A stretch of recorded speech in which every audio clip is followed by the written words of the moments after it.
தரிசனம் பெறுதல் வேண்டின்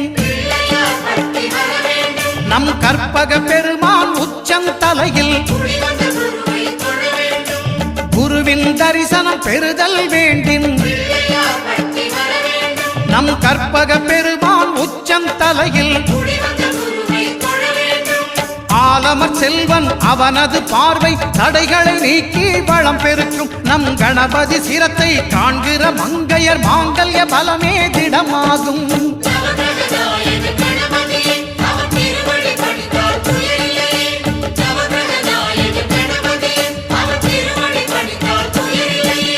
ஒன்பது கோளும் ஒன்றாய் காண அங்கு கற்பகம் என்னும் கடவுளின் மெய்யில்